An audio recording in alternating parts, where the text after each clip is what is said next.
All right, everybody, welcome to this week's episode of the. I almost forgot the name of the podcast. Back on Tangent Podcast. It's me. You almost lost it. uh, I almost did. I'm every episode. I'm at my breaking point. I think. Today it's me, Blake, and also with me today is It's me. the Kyle man. It's Kyle. It's me. Him. Jesus I'm Christ, always bro. here, except for that one time. You know what's he's except for that one time, yeah.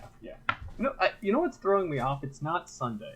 Yeah. Like we're not doing our It's usual odd that this is recording a day and weekday, time. isn't it?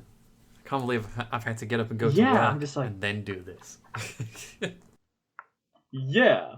Normally, like I wake up and then it's like 11, and then I remember I have to do this. But like, I've been to work. I went to the grocery store. I had a whole day. Like, I went to Costco before God. this. I've had an entire. Oh yeah, Costco's amazing.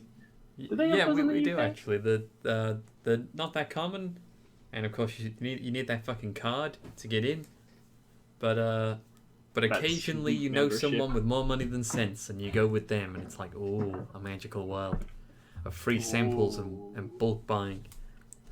And weird furniture, What- furniture, a lot of furniture. I went to Costco. Like this is not today, but the other day I was there, and some guy had an entire moving van, like one of those giant ones for like mansions outside the Costco, and they were loading like just so many couches, like just couches too, not other pieces of furniture, just couches. And I actually went to one of the employees. I'm like, "How long have you guys been doing this?" They're like, "We've been here for 3.5 hours." What? What? They're like, "Yeah, this is like his fourth truck."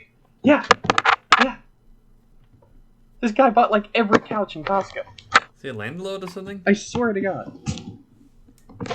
Maybe that was my assumption. Is like he must own like a bunch of houses or Yeah. something. But they were. It was yeah. So yeah. Today. Oh, and did I say what we were talking about today? It's probably in the episode Suicide title. Squad. But yeah, Suicide Squad. The Suicide Squad from this year. So Suicide Squad, Kyle. This is a sort of sequel, a sort of reboot, It's sort a of loose remake. sequel. It's kind of a weird. It's one of those sequels Yeah, where it doesn't necessarily matter that you've seen the first one, which is fantastic by my standards because I have not seen the first one. So I feel very which seen. is interesting to me. I think that's a benefit, to be honest Yeah. with you, to have not had to sit through that. Yeah, I've 'Cause it's I've not a never great I've movie. only ever heard bad or middling things about that movie, and that's also the expectation I had from the marketing of it as well. So I just skipped it. Like, you can do that. Yeah. Like, I know that the movie industry is dying or whatever, and you know, maybe that movie specifically was not the director's vision or whatever, but like, regardless, the thing that came out in cinemas didn't look good. So I just didn't see it. It was not. I have not seen the original since 2016, since I first saw it in theaters. So that's like 5 years ago at this point, I think. I think it was like And yet, 2016. still too soon. Yeah, it's still like I still Still a feel sore like memory. that movie. It's also an Oscar-winning film as well. Is it? I'll never forget that. Yeah, it won best hair and makeup. I swear to, there was I remember that year. It was a Star Trek. The third Star Trek in the new Mhm. series of films, Beyond, I think it Yeah. was Star Trek Beyond, which I really enjoyed. I really liked that movie. There were, and then it was like The Man from O, which was like some Oscar. The Man baiting from thing O? about like an old guy. OVE. Huh. Not the Man from Uncle. I think that's how you. Not The Man from Uncle, unfortunately. And I thought Star Trek Beyond had an amazing, like, they got some cool ass aliens, cool stuff. There's no way it doesn't. And then Suicide Oh Squad. my god. And it's got like the worst hair and makeup in that movie. Like, it's not a visually good I guess character. Spock's ears just couldn't cut it. Yeah. But that's a fun little tidbit. Yeah. It's the only DC EU film to win an Oscar Isn't that strange? for hair and makeup. Oh, Isn't that strange? Because like, the MCU's Like- got one of them as well. Like, where like one of its movies Yeah, won an I think- Oscar, but like not for anything. not for anything, but just like this is the one you're giving the Oscar Just to. crediting all the hard work. Black Panther is nominated for Best Picture right now. Yeah, and it's like, it's not. Yeah, a bunch of them have. It's firmly in the middle. I know a bunch of them have been nominated for like special effects, and, sound design, stuff like that. Which fair enough. They have some. A lot of good them have got effects. great special effects. Yeah. So does Transformers get nominated every time? You would think so. I mean, that's all the Transformers movies have got going for them. I mean, some of them have good special effects, and some of them are 4 and 5, which somehow look worse than 1, 2, and 3. Which doesn't make any sense, despite them being newer. I stopped after 2. Good. Suicide Squad. Yeah, the right? Suicide Squad. The Suicide Squad. The Campfire Squad, song. So, let's gather around the Suicide Squad and sing Suicide Squad song. Oh, SUICD. Imagine spelling all that shit out. And every time you get to the end of it, another person's face gets blown off or something. That's how you'd sing it. SUICDSQUADSON. There goes Javelin. He's dead now. But yeah, so I was really excited for this movie going into it. James Gunn directed and wrote this. It's always a mark of quality. He was kicked off. Yeah, he was kicked off Guardians 3, and DC fucking nabbed him in an instant. Remember that absolute farce? Yeah. Remember that? But just remember how fast it was too that they nabbed him up. It was like within the month. It was within the week. They announced this, I think. It genuinely was within the week. Like they were like, "You're hired. Literally pick anything. We don't care." I think they said they would have given him Superman or Batman. Yeah. Like they were like, "We will." Anything was on the table, and rightly so. I think he's earned it. Yeah, definitely. And like both the Guardians movies are really good. Which one do you prefer? Just out of curiosity, 1 or 2? I think I prefer 1, but I think 1 has that it came first sort of sense, the way Avengers 1 does. And Age of Ultron's great, but it came after, so they're about as good as each other. Yeah. I think I also like 1 more, but I think 2's a better movie. Yeah, 2 absolutely might be a better movie, and I enjoyed a lot of the changes they made, which is, it's not something I think a lot of people say about comic book movies, that they enjoyed the changes. Yeah. I think it's got a lot of emotion in it. It's way more impactful to me watching it than I think 1 is. Yeah, no, I really like 2 though. I think it's a really good, it's far more emotional. I think it's because it's less Marvel. I think it's just more James Gunn just being like, let's just take these characters and study them a little more. Whereas the first one's a bit more of a fun little space romp. I mean, they're both fun, but it's like, let's Star Wars this bitch and have a dramatic father-based reveal somewhere in there. Yeah, a bit of that in there. So, my expectations for this film were pretty high, and I think they were all met. So do I. I was very pleased by this movie. I think this might be my favorite DCEU film. Yeah, and it's not that it's strong competition, but I don't know. I mean, look, I haven't seen Aquaman or Shazam or Birds of Prey with the Harley.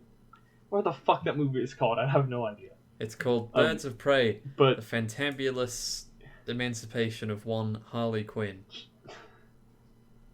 On title alone, I refuse to watch it. I liked it. How dare you? And I enjoy a big, long, whimsical title. There's something about the absolute disregard for the success of your movie that I enjoy and is bold.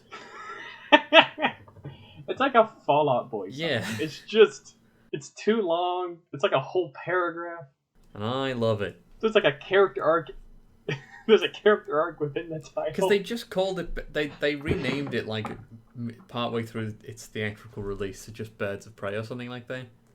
For ease of use. Yeah, I think it was Harley Quinn : Birds of Prey or something like that. Yeah, something like that. Harley Quinn and the Birds of Prey or whatever, but which I think is a cop out. I think you should have stuck with it. Should have just been bird. It should have, because you can shorten it to Birds of Prey in conversation anyway. Like it was Birds of Prey : the fantabulous emancipation of one Harley Quinn. You can.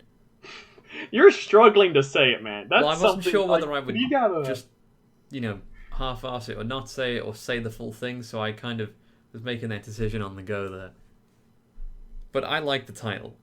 This is interesting because I have not seen. I know Birds of Prey isn't really a Suicide Squad sequel, but it's like the follow-up to Harley Quinn's character. Like it's kind of funny how it works. But you haven't seen Suicide Squad. No, but I have seen Birds of Prey. Right, so we're kind of opposites there. So do you think this, just regarding Harley's character, I just want to ask quickly, does this movie pick up, you think, like, after that? Like, do you think this makes sense character-wise, where this picks up after? Yeah, character arc-wise, and I think there's a very specific bit that we'll get to. Oh, wait, Are we spoiling this from the start, or from... I mean, we've never normally shown any regard for spoilers. Yeah, no, we're a spoil. I mean, look... I mean, it's not like we're going to timecode this when it's spoilers and when it's not spoilers, so I guess I'll just go for it. Yeah, no, it's... So there's a line in this movie where Harley shoots the... she kind of, falls in love with, has a love affair with, and then almost marries and then kills the kind of newly elected, or, the new president of this country that they've been sent to do the operation in. He'd like taken power through a coup or whatever, and she kills him and has this monologue about she's dated shit people before, and she said to herself whenever she saw a red flag she would do the responsible thing and kill him. And I think that's a very post Birds of Prey characterization of Harley. But I also think that if you hadn't seen Birds of Prey and maybe you've just seen like some of the Harley Quinn TV show, that would serve perfectly fine also. Yeah, because like I think this works without Birds of Prey, and if you've just seen the first Suicide Squad, because I was like, okay, yeah, they probably broke up because they're... Yeah, you could. Yeah, as long as you are aware of the fact that Harley and Joker are very famously together in in a lot of cases and a lot of continuities and stuff like that at some point, then it doesn't matter what else you've seen. Yeah. Like, and she shows that she knows some of the other characters, specifically the ones who were in the previous movie, like Rick Flag and Captain Boomerang. She clearly knows them and has some amount of history with them, but it does not matter in the slightest that you know anything about their history, because nothing depends on that. Yeah. For reasons it doesn't depend. Her relationship to Captain Boomerang doesn't matter much. Yeah. Let's just go... Let's go off your notes. Mm-hmm. So, your first note, it just says The Suicide Squad, which is correct. It's a great note. If anything, it's one of my strongest notes. I really pinned it down with that. You really have summed up everything in there. Bright, colorful, and fun. I agree. I think this movie was a ton of fun. It's so stylized and bombastic and like, it's a great example of creative free reign and not to use film snobbery language, auteur-ship. Because I feel like people throw the word auteur around whenever Christopher Nolan is mentioned. And, fair enough. Yeah. But, like, he's not the only one. And I would go so far as to say James Gunn is probably an auteur if you're going to apply the same standards that people apply to Christopher Nolan. It's maybe like a kind of an inherently dickish term, because it's like devalues the input of everyone else involved in the film. But generally it's just, if you directed the film and you also had some hand in writing it, you're probably an auteur.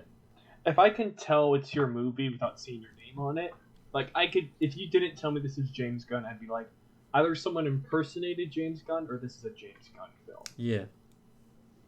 And they need to have a clear style and probably a writing credit on the movie. That helps.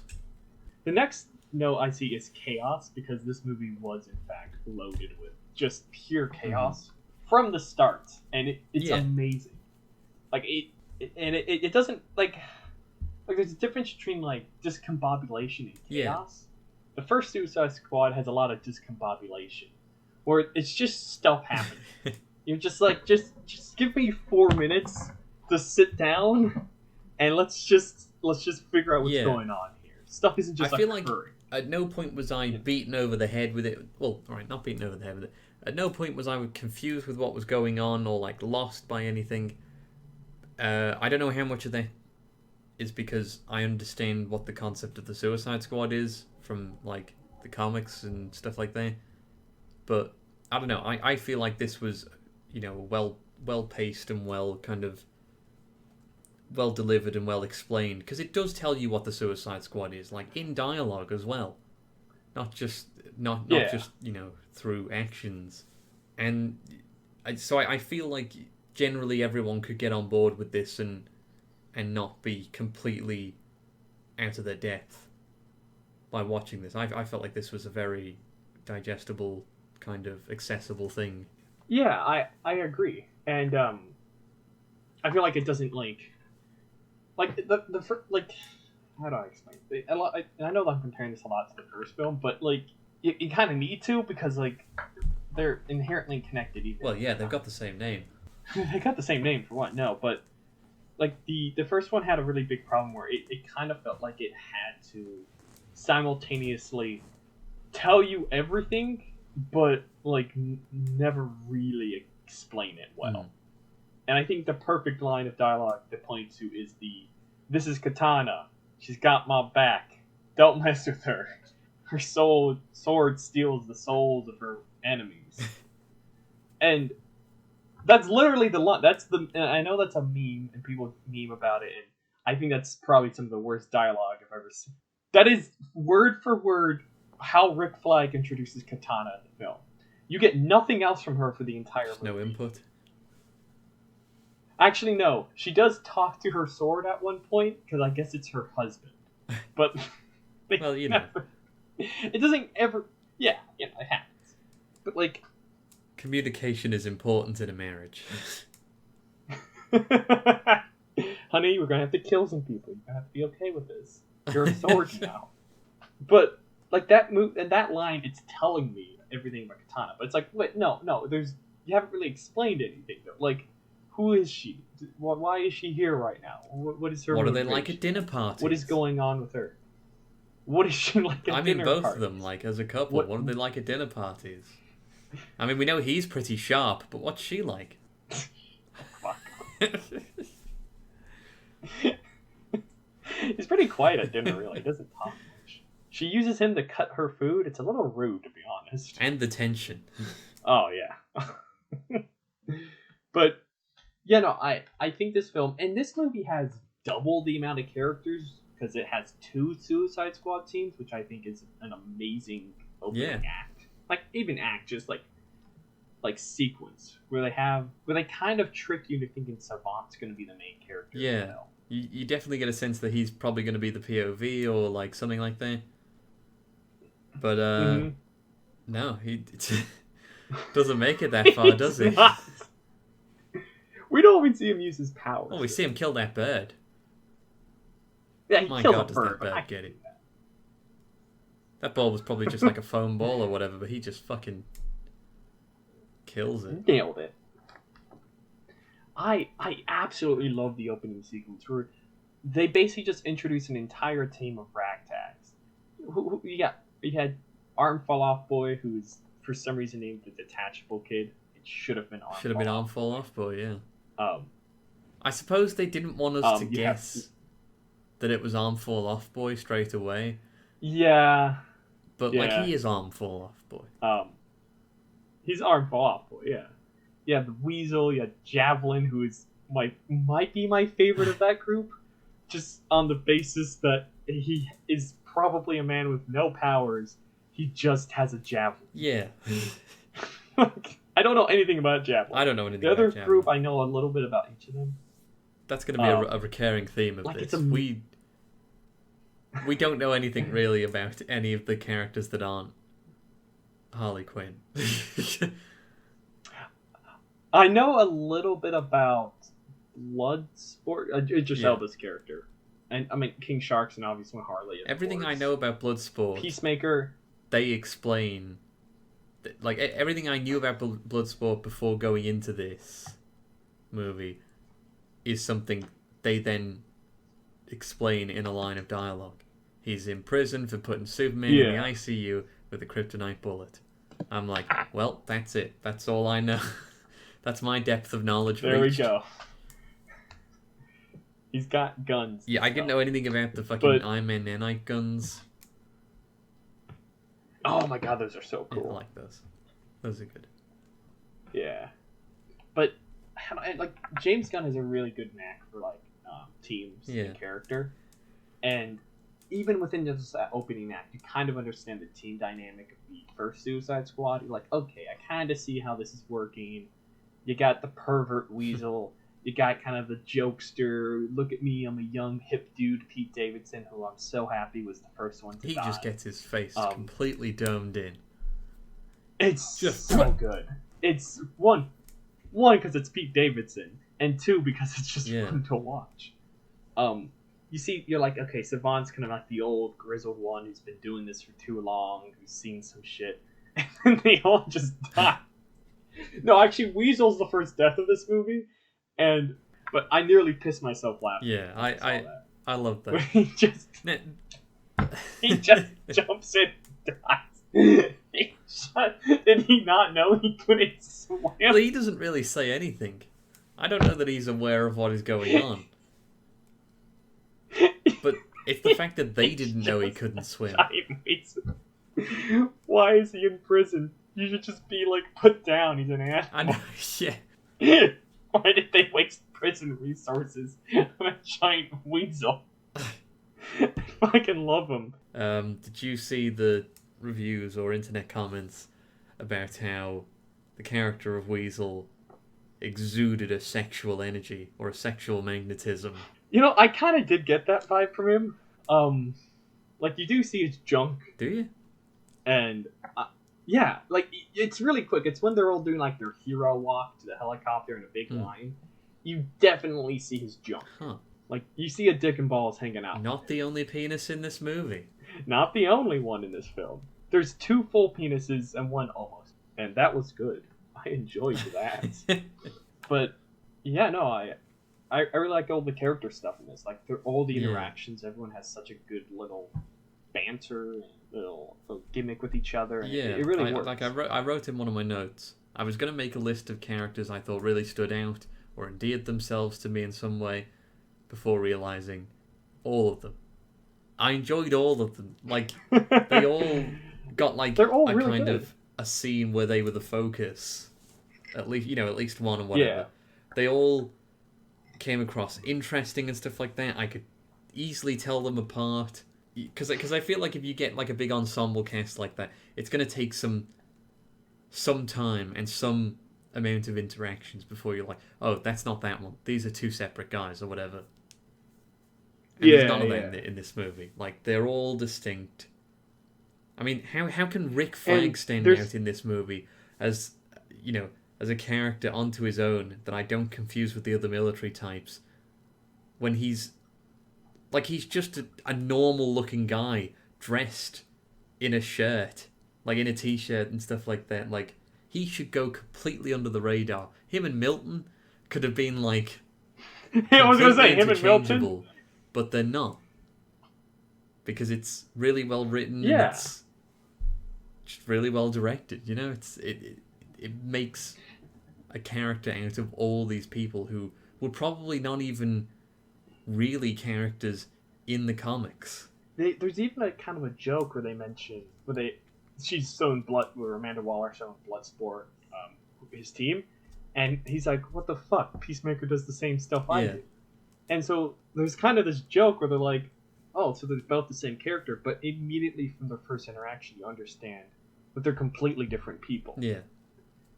And despite them having the same basic power set or power, you know, yeah, power's a loose term. Abilities and stuff. Yeah, shooting a gun. Well, I could do that, but you completely get okay. Personality wise, though, and visuals, and how they walk and present themselves, you get the difference between them, which is really really cool. It's like if you had two guys with a shield in the Avengers, you'd be like, wait, which one's Captain America? So it takes some good writing and good character understanding to get across, like, these are two separate people. One of them's Idris Elba, the coolest man in Hollywood. Iron Man and War Machine. On a very surface level, they are the same thing. They're literally the same person made both suits. And they look the same, but just with a different colour scheme on. But no one would be like, these are the same character. No one who has seen the Avengers movies or the Iron Man movies would go, these are the same. I get confused between Iron Man and War Machine. That's a good example. So imagine that, but for like, there's 5 people with the same deal. Because Rick Flag is just another like Idris and Elba, there's a lot of great scenes between Rick Flag, Bloodsport, and Peacemaker, who all have the same deal. Wait, if you think about it, and like the 3 of them are kind of the leads, sort of, but they are all distinct, and I enjoy all of them for different reasons. Do you have a favorite though? Do you have a character where you're like, I loved every moment they were in this? I loved every one of them. I mean, they've all got something going on. Rick Flag is kind of just, he's trying to follow the orders and stuff like that, but has an interesting twist to him when he discovers the gravity of what is going on, and has a real moral center to him. Bloodsport is just sort of just, all right, let's just get through this kind of thing. He's got like a really tired dad energy, and Idris Elba brings a lot of charisma, so it's always good to watch any of the scenes he's in. And Peacemaker's got big junk. He's got those tighty whities there, just like absolutely fucking filled to the brim. Don't say that. That's racist. What? It's not racist. They're tidy and funny. Yeah. Like it's shit like that. Like that's funny dialogue. Like it's never not gonna be funny to me. Honestly, it's like you potted like 4 snooker balls in there into his underwear and just let him go. Like, I do have a favorite though of the bunch. Who? And although his role isn't big, he stole my heart and he stole the show in every scene. It's Weasel. It's Pete Davidson. But it's real life person. It's not Pete Davidson. Pete Davidson. Not real life rat Pete Davidson. CGI rat Sebastian. Oh, Sebastian the was rat. easily the greatest role. Sebastian the rat, easily the best character. What about Ratcatcher? She's cool. Like she's got some like. Telling me she's not the most relatable character? She's like, I don't want to go on covert Black Ops missions. I'm tired. We've all been there. Yeah, like easily the most. She's some young lady who doesn't want to be there. I can relate to that. But Sebastian is just a sweet little rat who just wants to help out his friends. And he's like, you know what, Idris Elba, I see some good in you, even though you hate me. And I'm like, you know what, that takes a lot of courage, a lot of hope for someone. He saves the day at the end, him and his friends. Like he's such a good little boy, and I just love him. And I think he's the hero of the film. If it wasn't for those rats, they would have been in a lot of trouble. What about King Shark? Oh, King Shark was pretty good. He's just a lovable big shark who he doesn't do much. And yes, that's your hand. No. He just wants to contribute so badly. Like he just wants to help, but he's a shark. He's just a giant shark who lacks the mental capacity to assist beyond being just a shark.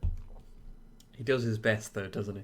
He really does, and you gotta appreciate him trying his best to not eat his teammates. Because he really wants to. He really wants to, and in his defense, why not? Just eat some people, it's fine. Who hasn't wanted to eat someone? We've all seen the show Hannibal. It's quite compelling stuff. Yeah, And we're like, maybe. Like, given the right situation. Or wrong situation, depending on how you The look right at it. situation. He makes good food. I just want to go on this tangent. He does make good food. I was talking about this yesterday. He makes good food. I'm a fussy eater as well, so I would... He does. Like, I'm adverse to a lot of meals that don't contain human meat. But everything he makes, I'm like, yum yum. Can I come for tea? That's nom Yeah, nom. that's nom noms. I'm like King Shark watching that show, you know? It's funny because when King Shark eats the starfish, I'm like, that's nature. That's the one. That's nature because it's a shark eating a starfish. In a way, yeah. Like that's how it's supposed to be. It's all nature. What else? What else? Any give me your thoughts. Give me your words. Give me your language, your thoughts, your desires. Although everyone in the kind of the cannon fodder team did get like a scene where they were the focus. Except Javelin. Except Javelin, of course. I don't know. I would have liked to have seen some of them continue on and go on missions. Like, what was Mongal? Mongal. What was her deal? Yeah. She is the daughter of Mongol, Yeah. isn't she? The big She's fucking like an yellow alien muscular princess, I think. guy. Yeah. I think. So I kind of assumed she would have been stronger. Like, I mean, she's pretty strong. She's pretty strong, but like, the helicopter crashes, that fucks her up, and then she's on fire, and that fucks her up. And I'm like, wow. Kind of thought someone who could like fight Superman might be able to take a bit more. I'm fine with her dying like right away, but I just don't know that a helicopter crash would do that. And especially when later on in the film, King Shark takes a lot more beating than a regular shark could take. To be fair, he's got plot armor. So That does really help. helps. If you're wearing that, that's that's at least +5 defense. Plus, he's Rocky. Rocky always takes a bunch of hits and then comes back around in the third. Comes out nibbling. That's what he does. Yeah, it comes out nibbling. Like Rocky does. You can knock him down. Nibble on.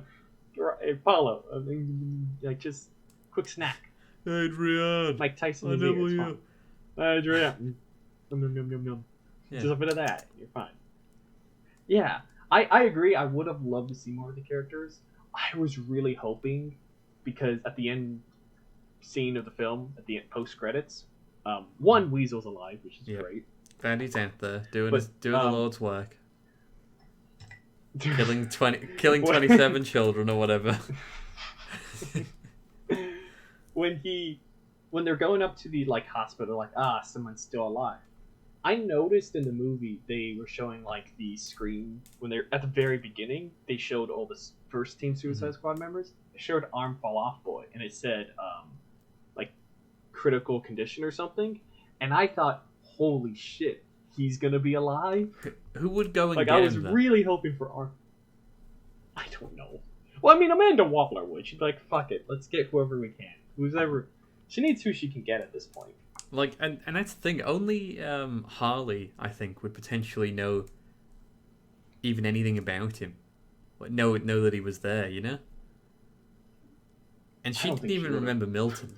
So I was gonna say, yeah, I don't think she would remember. But she didn't know. She thought Bloodsport was Milton. Yeah. After seeing a dead man who was named Milton, she thought, yeah, this guy and Idris Elba. Yeah. The same. Same guy.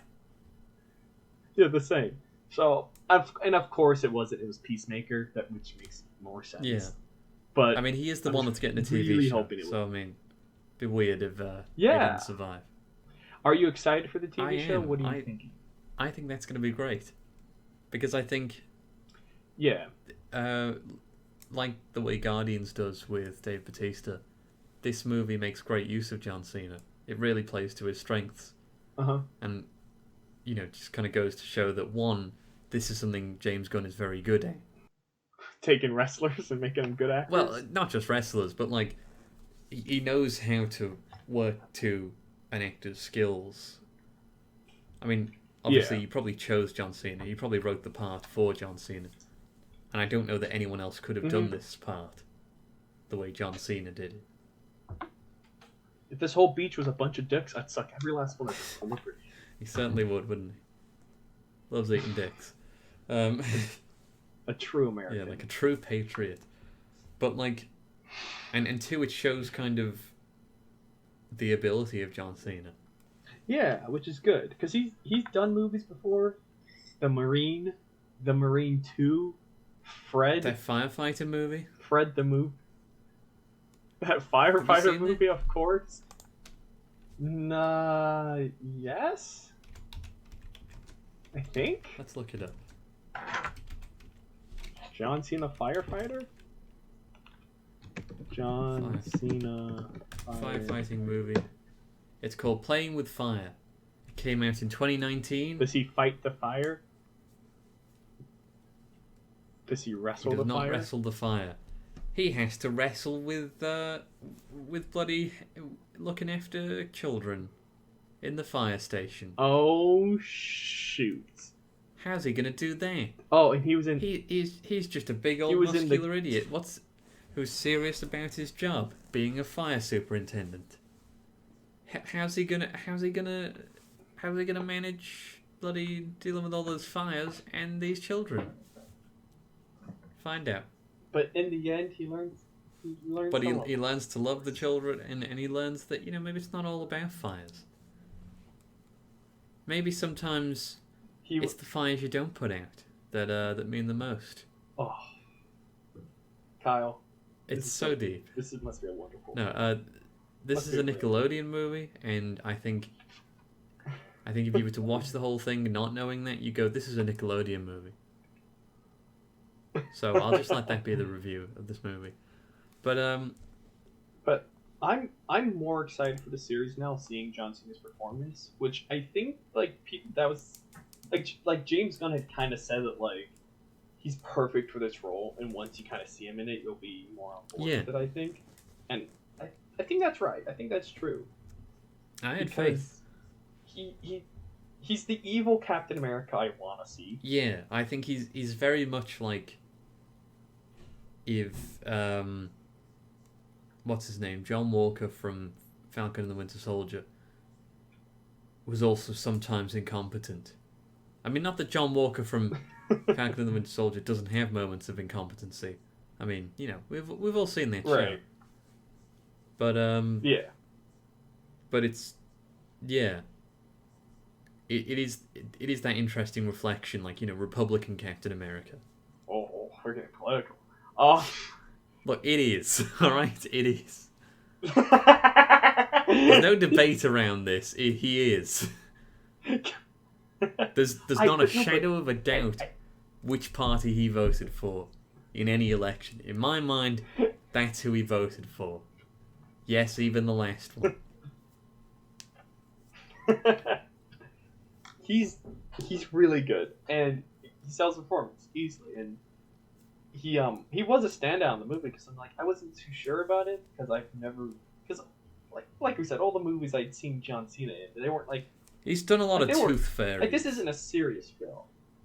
Yeah, he's done a lot of and like cock blocks. I was gonna say he's done a lot of Journey to the Center of the Earth, or whatever. I think you're thinking of The Rock. That's what I mean. Because The Rock was in Tooth Fairy. See, The Rock is the template for this. The Rock is the template for how to make the transition from pro wrestler to A-list Hollywood actor. And so you've got to do a few Tooth Fairies. You've got to do a few Journeys to the Center of the Earth, or whatever that movie's called, before you get big enough and prove your charisma enough that they start letting you make whatever you want to make. They'll put you in a Fast and Furious, and you'll be the highest paid man in Hollywood. You will. No, I don't know.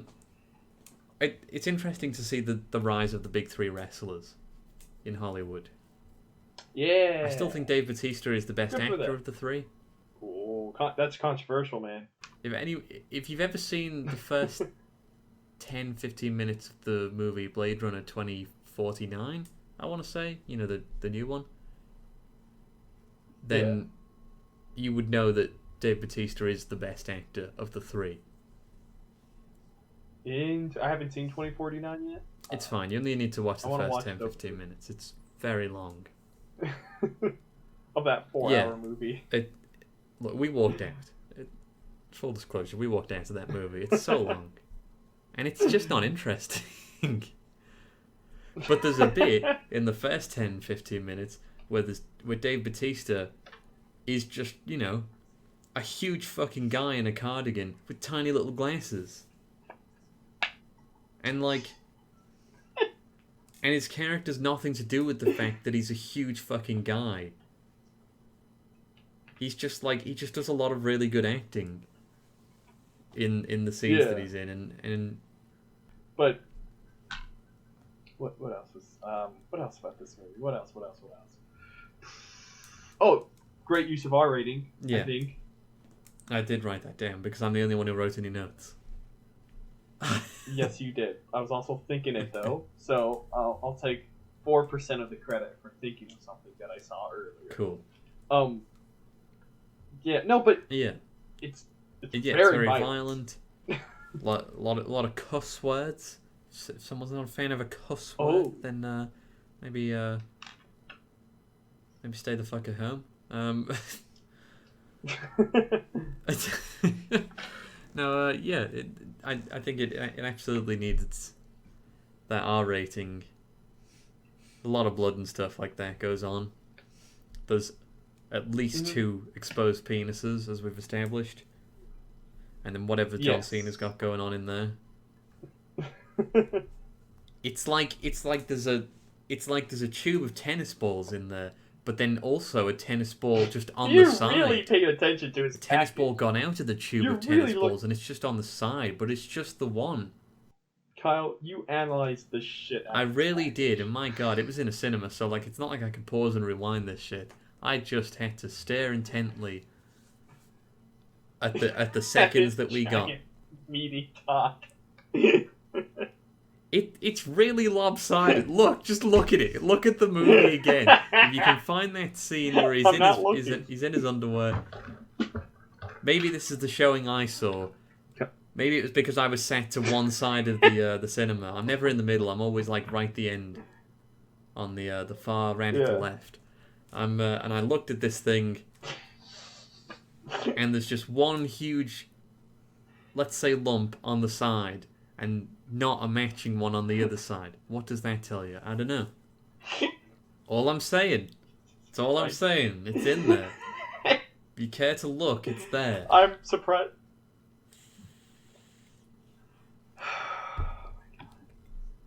We're talking about Peacemaker's giant lopsided dick, I guess. This is how we... Look, it's not the only comically sized weapon he was wielding. Oh, that gun was cool, awesome, but so stupid. It shoots big bullets. It was so dumb, and I loved it. But that was his downfall, wasn't it? I shoot it even more in this section. Yeah. The literal dick measuring contest that occurs with them in every scene. Not that you want to get in a dick measuring contest with Peacemaker, but that's right. We're back on it. It's no. We're back on his dick. Back on his dick. We never escaped this time. Yeah, there was also that Freedom Fighter. Yeah, Freedom Fighter with his big old... There he is, flopping about. There it is. He's like, what's all this noise? I better investigate. Yeah. That little reveal, it's just like you murdered the entire team of Freedom Fighters. Yes. It's really good because you're like, oh, shit. Because you feel it. And you kind of you're like, oh, this is... Because you see them murder each one of them, and they especially murder them. It's not like they shot them. Oh, yeah. It's like, chopped that. He fucking filleted that one guy and kibosh. Just like, chop, chop, chop, chop, chop, chop, chop, chop, chop. Yeah, they suffer a grim fate, don't they? I think that's what you kind of need if you're gonna have an R rating. Yeah. And I don't feel like this movie was trying, it wasn't egregious because it could have an R rating. It's like, look, this is a Suicide Squad movie. if we're doing this, it's got to be wacky and fun and Yeah, ridiculous. I mean, there's even suicide in the doesn't title feel- of the movie. Adult themes. It says suicide right there. Mature But, content. Like, mature content. Not like Don't watch. this. There will Not be like this dicks. podcast. Very immature content. It's mostly penis talk. It's mostly penis talk. Mostly you. Mostly just you talking about dicks. You're here too. Mostly Kyle's dick. I mean, I'm sticking around, but I'm not a fan.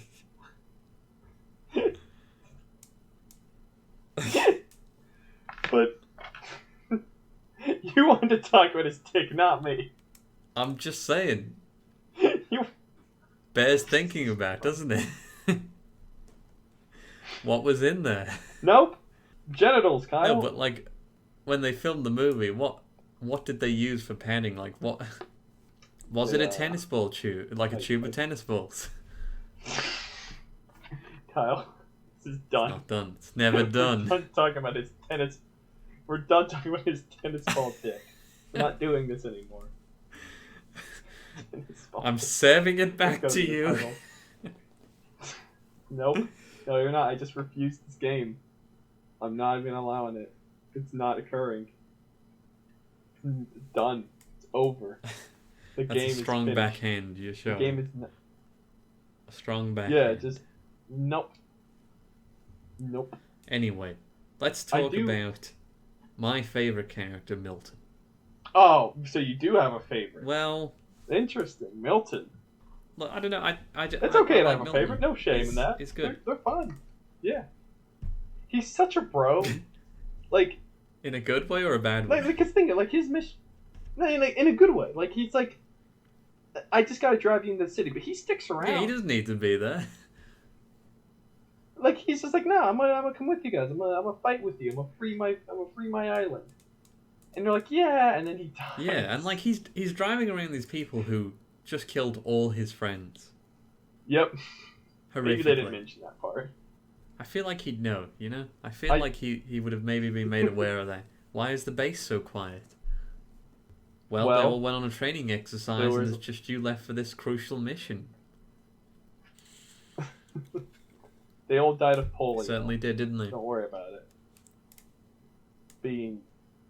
Yeah. This polio, that's something that happens in today's day and age. Oh, I feel like I haven't mentioned I was Polka going to Dot say Man this. yet. I was about to run through, like, people that... Well, probably the whole cast, really. Just... I love Yeah. Polka Dot Man. He's real good. He shoots those polka dots. It's just... They're really powerful, and also he's got that thing with his mother. He's, you know... Every character is his mother. just never got old as a joke. Like, seeing his mom just be... Like, that actor's like, who are you? I'm a mom. Who's mom? So, Polka Dot Man's? Polka Dot Mom? Polka Dot Mom. I guess. I don't know. Polka Dot Mom. And he finally gets his little redemption arc. And then he Just dies. squished. But I mean, let's I be real did- here. I If he did- wasn't squished, he'd have killed Starro single-handedly, and that would have been the end of the movie. So You're putting a lot of faith in Polka Dot. I don't think it's misplaced. Like his power is that he I mean, like he melts through shit with these polka dots, That is true. and like he's got a lot of polka dots. I don't know if he would like ever reach his limit because like he's got to expel them like twice a day. So there's, you know, Yeah. so the less often he expels them, the more he's got built up. But that can also work in reverse. He's probably used a lot of them in his time on this island. So I just feel like it would have been interesting if maybe he shot all those polka dots out or whatever, and then he was spent. And then like he had to scurry around the this action sequence with no further contribution. Like he's completely fucking dissolved one of its legs.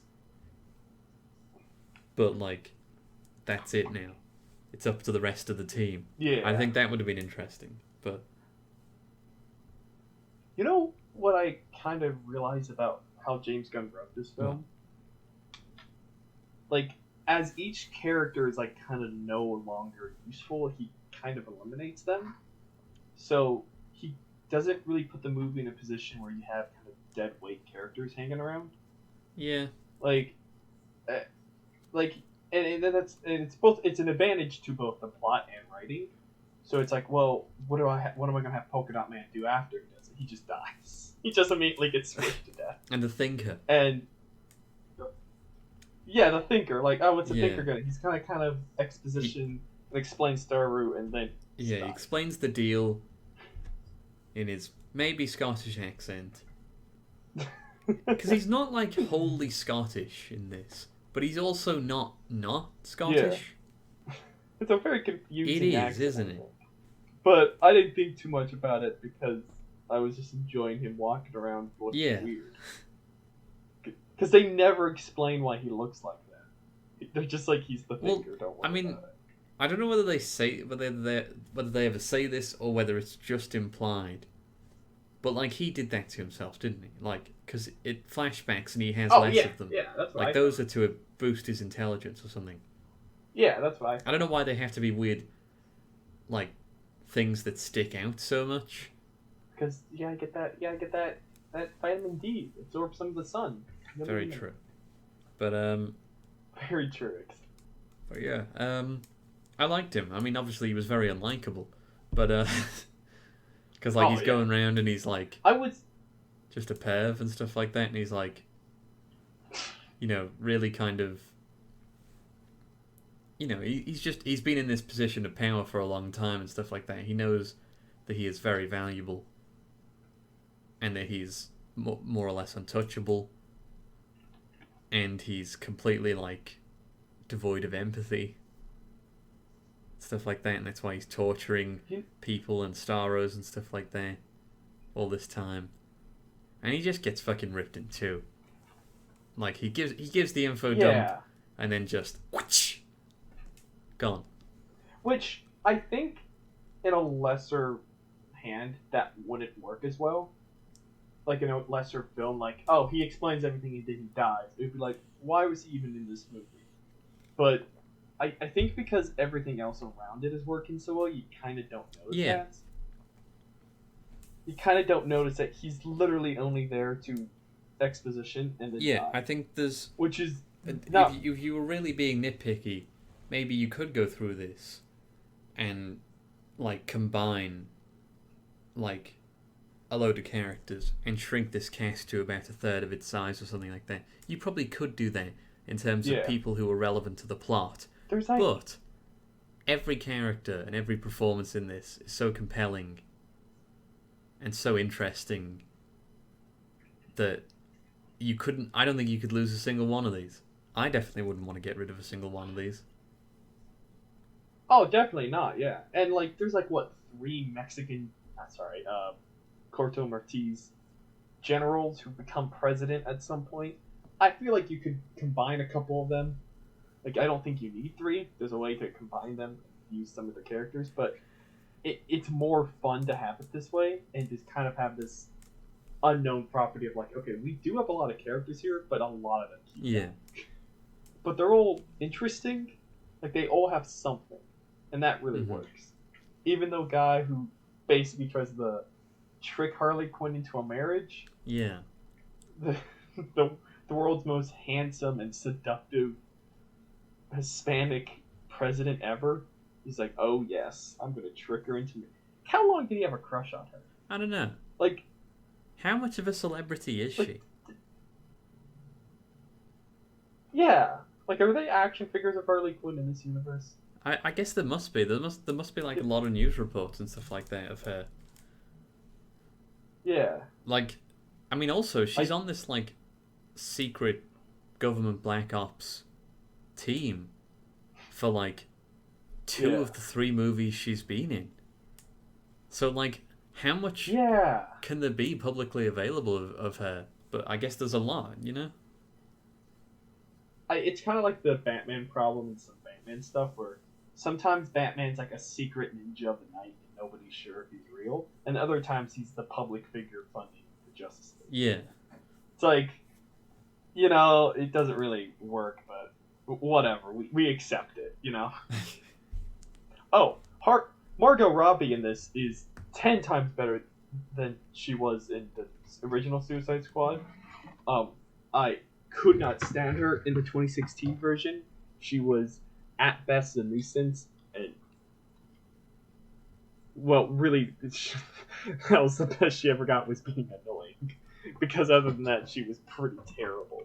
Like, I couldn't stand her in that movie. Really? In this, yeah, I don't like her all in the 2016 movie. In this, I don't know if it's directing or Margot Robbie's like better in the role. She's a lot better in this than she is in the original Suicide Squad. I haven't seen Birds of Prey though, so I don't know. I mean, I feel like she's less of this kind of like just sort of manic, not manic. I think she's a lot more respectfully written in this and probably the Birds of Prey movie than she would have been in the Suicide Squad movie. I mean, there's a lot of just like, she's in tiny shorts, she's eye candy in the trailers for the first one, and I'm like, this seems a bit sleazy and gross, doesn't it? It goes from she's wearing shorts to she's wearing underwear by the end. And like they get shorter. And the constant through her time in this role seems to have been the more agency and the more power that Margot Robbie has had behind the scenes and in the making of these movies, the better Harley is treated. Not necessarily only good things happen to her, but like the better that character is served, and the more compelling the performance. That seems to be the through line in this. Definitely. Which, who'd have thought? Respect yeah. women? I definitely agree. I mean, James Gunn knows nothing about respecting women. Have you seen those tweets of his? Yeah, I'll go there. Wow, no, you're not afraid to touch any topic. Yeah, no, I'll go anywhere. I'll touch anything. Oh no, that's actually a lot of the problem in Hollywood. That mindset. But I think it's both the writing and I think it's Margot Robbie. Yeah. I think it's both. Because the writing is a lot better, but like if you had handed David Ayer this script, like he had to direct this script, he would have fucked. No offense to David Ayer, but I just don't think he could have pulled it off. And that's because it's a James Gunn film, of course.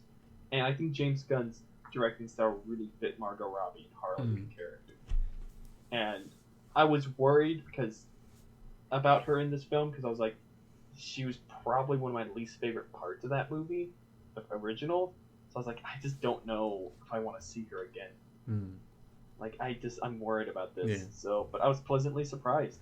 Yeah, I really liked her in this, and I'm enjoying on the other side of this, I'm enjoying the version of Harley Quinn from the animated series.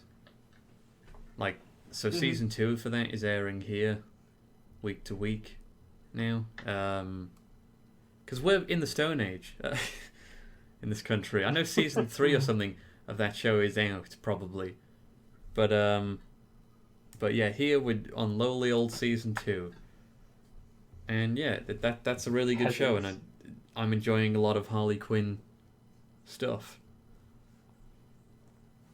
Yeah. Do you think this movie will get a sequel? Aside from the Peacemaker series, but like a direct film. I don't know that it'll get a sequel, but even if it did, I think the cast would be wildly different anyway, and the story would probably have to be wildly different anyway. It would feel probably as different, maybe not stylistically, but plot-wise, it would probably be as different as this one is to the David Ayer version. I hate to call it that because like there's a whole controversy of whether of his getting his cut or whether is it his movie and whatever. So I don't want to go there or throw any shade at David Ayer, who by all intents, by all accounts, is a good filmmaker. how that makes me feel better about making fun of that movie, because that means it was made by a bunch of corporate executives who have no soul. Mhm. So I can make fun of them and their hard Yeah. work. But no, and I obviously that'd be more fun. I want a new cast, like new characters, but I also really like Bloodsport. I Yeah, really do like. I would absolutely want to show back up. everyone who survived Yeah. this movie to be in the next one. But I would Yeah, also that would like be- to see what else James Gunn would want to do. You know, what other Mhm. random properties? Maybe you could do like a Legion of Superheroes or something like that. Or Yeah. I don't know what else is weird. Dark Avengers. Not Dark Avengers. Justice League Dark.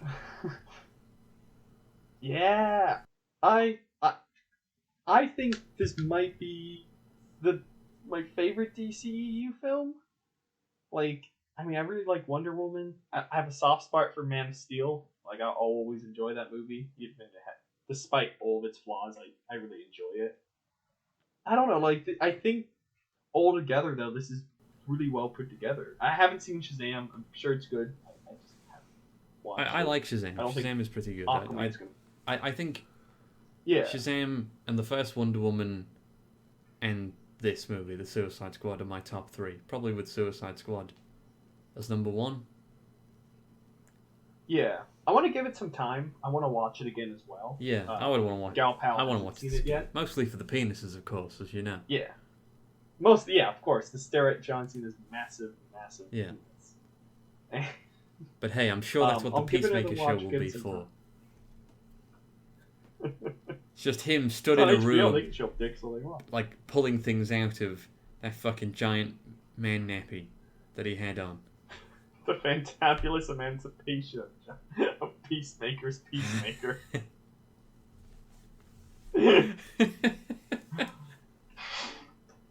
You know what the title of this episode is going to be now, Kyle? Yes, I do, and I'm here for it.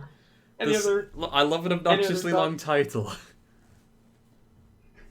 Any other thoughts before we move on to the best award pending segment of the show? No. I really did think for I a would moment, like to though. say- I really did connect some synapses there, but no, there's nothing. I'm sad this film isn't doing too well financially. Yeah, because it means that they might for some not give reason- James Gunn all the money anymore. But also, like, that it's not his fault. It's not really the fault of Yeah. him. Just or let the him film, make what he because it's wants. good. Just It's let him. really well Just let him made. do what he wants. Yeah, like honestly, like it's nothing to do with the quality of the film. It's just a bad time to release movies for some reason. I don't know why or what's going Like on. everything he's been Maybe involved not in. overheard about Like it. maybe I'll go out on a limb here. Everything since the first Guardians movie that he has been involved in, I think, has been pretty good, and has been a pretty kind of good recommendation for just give him the keys to the kingdom and the money and whatever, and let him make whatever films and TV shows he wants. Because I mean, like, there's both Guardians movies. There's his script contributions to the Avengers movie that the Guardians are in, Mm-hmm. because they made the right choice in thinking, oh, we probably can't write these characters as well as James Gunn can. And that's the truth. So let him do it. Yeah, just There's let him this do it. movie. He also wrote a movie called The Belko Experiment. I don't know if you've seen it. He didn't direct it, but I think I have. but that was pretty good. Yeah, it's got. I remember it having a really strong script. It's just kind of. Yeah. I don't know. The directing isn't great, but it's fun. Like it's a good time. Yeah. And of course, Yeah. he did write the Scooby Doo I mean, movies. that's I know fun. that's before Guardians, but like Scooby Doo movies, I stand by them. Pretty good. I will. I won't, but I will stand by you standing by the Scooby Doo movies, Kyle. I won't. Alright, is it time for the next It segment? sure is. It's time for our award pending segment. Watch this. Or else. Alrighty, Kyle. Why don't you tell the the people, what this segment's all about? Give it to them in a rap. In a rap, oh boy, are you gonna lay down a sick beat for me? No. and I'm not doing it. Anyway, glad I got after that one. So, dear listeners, the thing of this segment is there's so much out there. There's so much content that needs consuming. Too much. Too much, some might say. Too much. And so the aim of this segment is that in 30 seconds or less, we have to pitch you something that we enjoyed or didn't enjoy in the recent past. Pitch that to you, and then compete with each other over our pitches. And hopefully you'll actually, watch or do these things. But you watch or else the thing. Yeah, you watch or else. Or you And, suffer the consequences of my wrath. Yeah. Yeah. Kyle, do you know what you're doing today? If not, I can start. I don't have a single clue. Why don't I start? Did I do Destroy All Humans last time? Not last time, but you have done it. Okay. I know what I'm gonna do, so I can go if you'd like. Please do. See if my words of wisdom sprite any in you. I need to write this shit down. I need to write down what I've done before. Alright, I got this. Alright, on the count of 3. I don't know why. I'm gonna do this. And count of 1, 2. Oh wait, let me look something up real quick. Wait. You don't know what you're doing either, do you? I do. I just have to make sure I get the title right. 3, 2, 1. Okay, so today I actually want to recommend a YouTube video. Something I saw late last night, or no, it was like late yesterday, something like that, right? It's just a YouTube video called "The Suicide Squad 2021 Post-Credit Ending Scene Explained" from a YouTuber called Mr. Sunday Movies. Pretty funny guy, makes some good stuff, and about 2 minutes of the 5 minutes is actual talking about the end credits of Suicide Squad, and the remaining 3 minutes is an Australian man screaming at the top of his lungs that you should go get vaccinated. And it's fucking hilarious and very enlightening. That was over 30 seconds, but I don't care. I'm done now. My god. I can't beat that. Even if I prepared, I couldn't beat that. But it's a really good video. It is. I've seen the video in question, and let me tell you, real good. Anyway, that's stellar endorsement. Time for my thing. Good luck. Thank you. 3, 2... So 3, 2, 1. Okay, I'm going to recommend Robots. The movie Robots from like 2005 or something. What? It's a movie about robots, and like this dad is like this guy's like, I've got to run home. My wife is pregnant. I'm going to be a dad. And he gets home, and his wife's like, honey, you missed the delivery. But it's okay, because making the baby is the best part. And it pans out, and there's a box full of robot parts. They've got to assemble that shit like IKEA furniture. Funny joke. Anyway, go watch it. Robin Williams is in it. And Ewan McGregor. And Ewan McGregor, surprisingly, as the voice of the robot, the main robot. Well, and Kyle, let me tell you, when you watch that movie, it doesn't sound like Ewan McGregor. I hear Jerry Seinfeld from B-Movie. I am shocked with your choice. Like, this is not a thing I would Did you watch this recently? Yes, I did, yes. Wouldn't it be weird if I said no? Yeah, I was like... Wouldn't it be weird if, like, no, I haven't seen it since it came out in the cinemas? No! What's weirder is that you've seen it recently. Why were you watching Robots 2005? Well, it's a long and complicated tale, but I do a bi-weekly movie night with a group of friends. And so we pick films and we watch them together. And yeah, you can kind of put the pieces together there. We watch Robots. Did you? Well, much like the dad in Robots, you can put the pieces together. Kyle, that was a pretty good watch this, but I'm about to or else your thing. Oh my god, no. Yeah, here's the crucial part of this segment, listeners, where yes. where we rebuttal each other's pick. But this usually goes down a lot smoother when one of us isn't completely in favour of the other person's idea. So you could watch 2005's Robots, which is a movie, I suppose. Or instead, you could send this video that I've spoken about specifically to somebody in your life who maybe hasn't gotten vaccinated or is doubtful about getting vaccinations, or just send this to somebody you think would like a good laugh, because we're going through a tough time, and I know we mentioned that we had never mentioned the pandemic on the podcast, but I'm not really mentioning it. This video is, so I think that's fair game. So there you go. I think it's more important and more relevant. You've done it. I think Eat you it, sealed the Kyle. deal there, but just in case, time for mine. Good. I appreciate it. Actually, you're doing your best. I'm doing the best I can with what I've got. Against Much like strong the robots. opposition. Much like the robots in the film. Much like the robots in Robots. They're doing what they can, aren't they? Alright, 3, 2, 1. Okay, so while it's definitely kind of socio-politically relevant, the movie Robots, there's a lot of, stuff about corporations banned, which they are.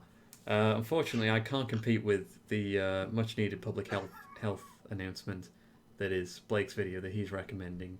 Also, even though it was only from 2005, very gendered, the movie Robots. It's there's some stuff in there that's maybe a little bit problematic now. Kyle, are you tearing down your own? I am. I just felt like it should be. I just wanted to get all the facts out there. Like, there's a lot of male robot wears a dress or is in some way compared to or made feminine or something like that, and it's like, ooh, that's very funny. Like, I don't know. Man being woman? But he's not.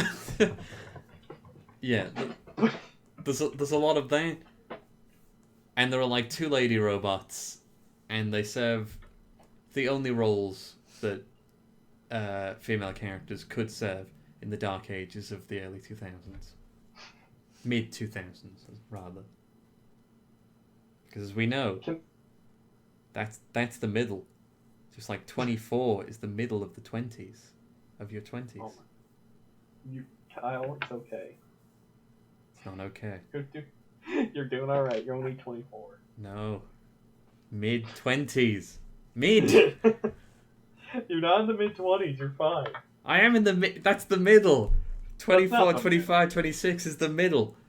After that, I it's guess. late 20s, which is... Oh, don't even want to think about it. I'm Anyway, glad you're speedy. Let's move on. I'm young and virile. Let's pretend I'm young and virile. Let's move on. You're having a quarter-life crisis. I certainly am, man. Oh, no. Can I give you my 2 favorite quotes from this video, Kyle? Yes. They are, I want to travel and do cartwheels and go to bars and shit. And A classic. kick rocks, dipshit. Which I'm gonna add to my vocabulary. I know. From now on. Kick rocks, dipshit. So, I don't know. Next week, you want to just do the first episode of What If, maybe, or skip the players? I don't know. Is there anything else out? I don't think so. I mean, Suicide Squad was like the last big thing until Shang-Chi. When's that?